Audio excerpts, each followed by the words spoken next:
नमस्कार दोस्तों।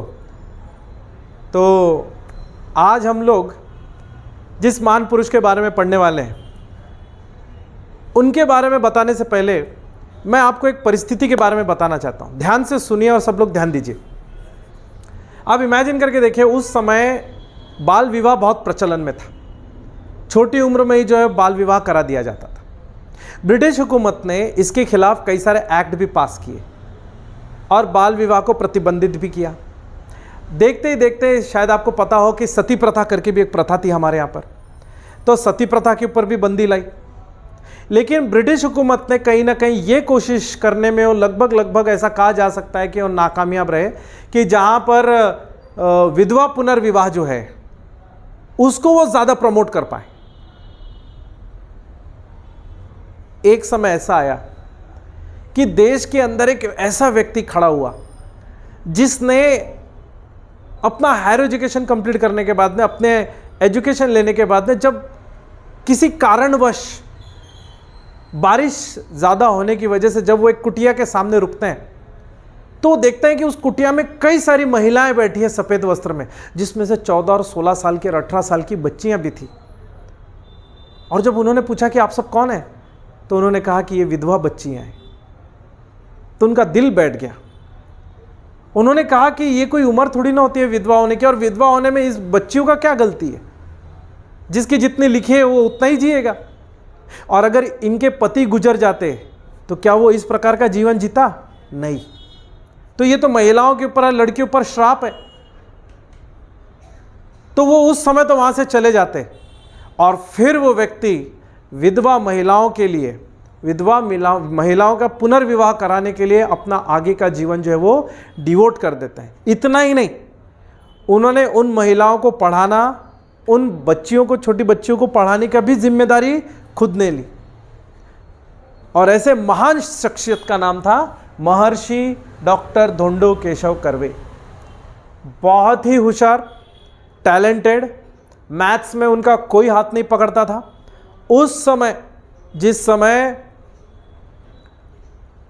गणित एक ऐसा विषय माना जाता था कि जिससे लोग डरते थे, उस समय उन्होंने गणित में महारत हासिल कर ली।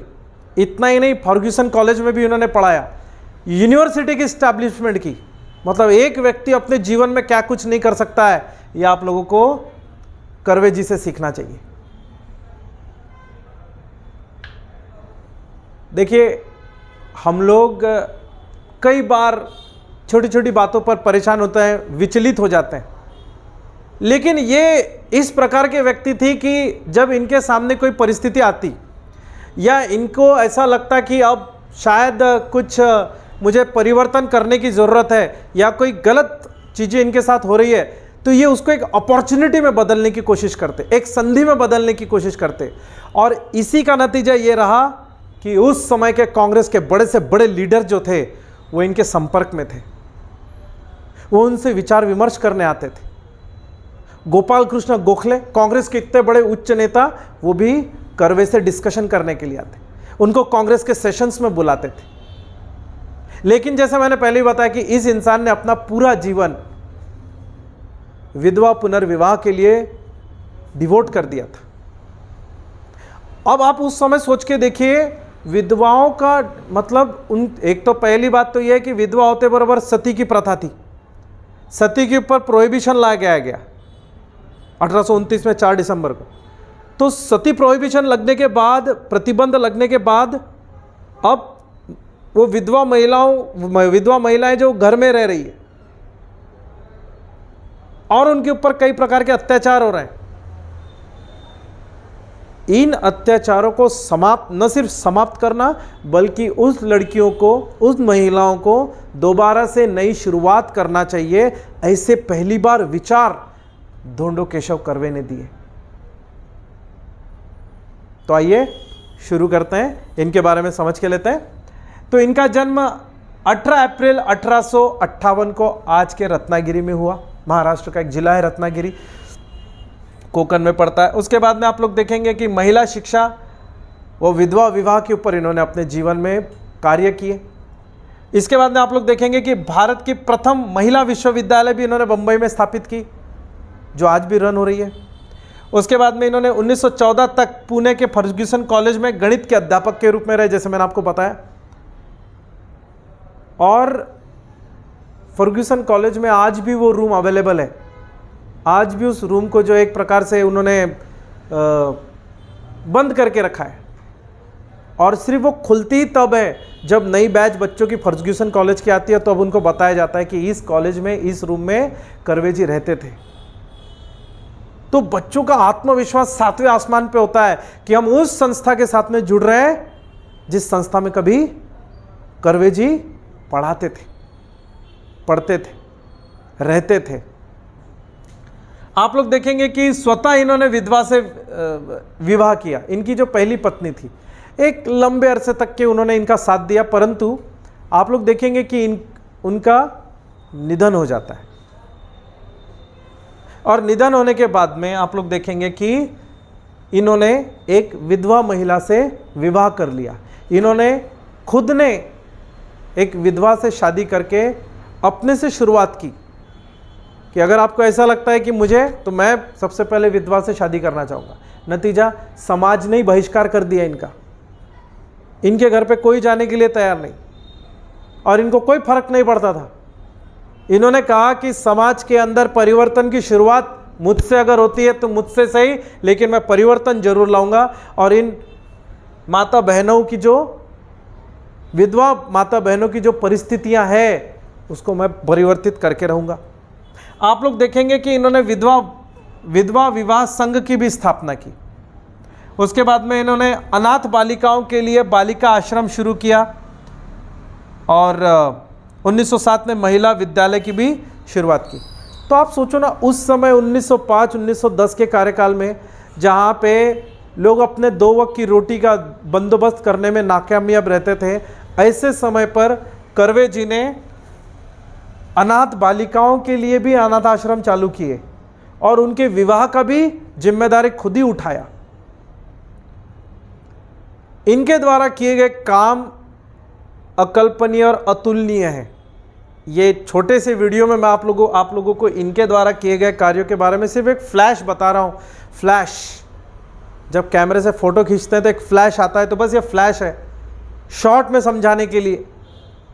इनकी जीवनी अगर आप लोग पढ़ने के लिए जाएंगे तब आप लोगों को समझ में आएगा कि हकीकत में तकलीफ किसको बोलते हैं,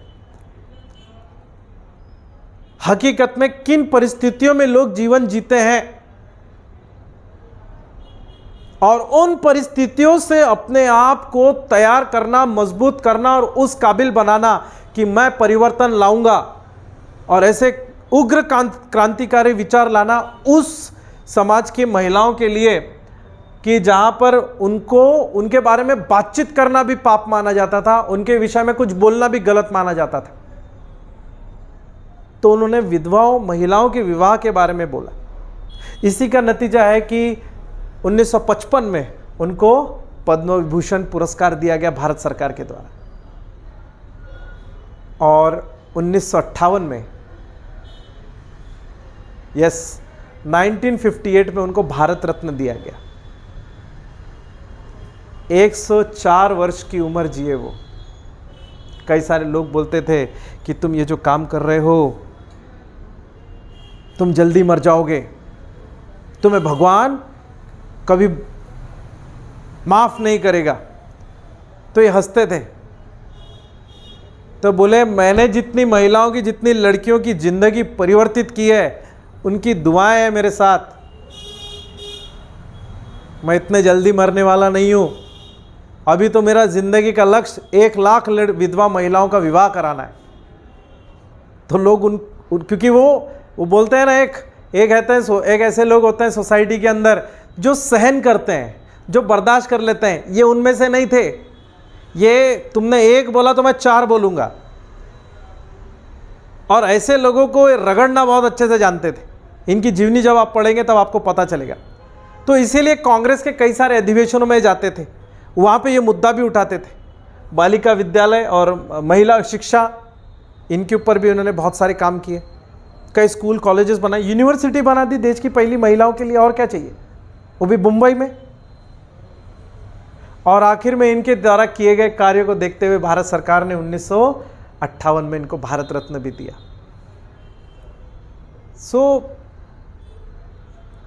हम लोग बहुत बौने हैं, बहुत छोटे हैं हम इन महापुरुषों के सामने। इन्होंने जो किया है वो उस समय बहुत नामुमकिन था, नामुमकिन ही था, लेकिन इन्होंने करके बताया।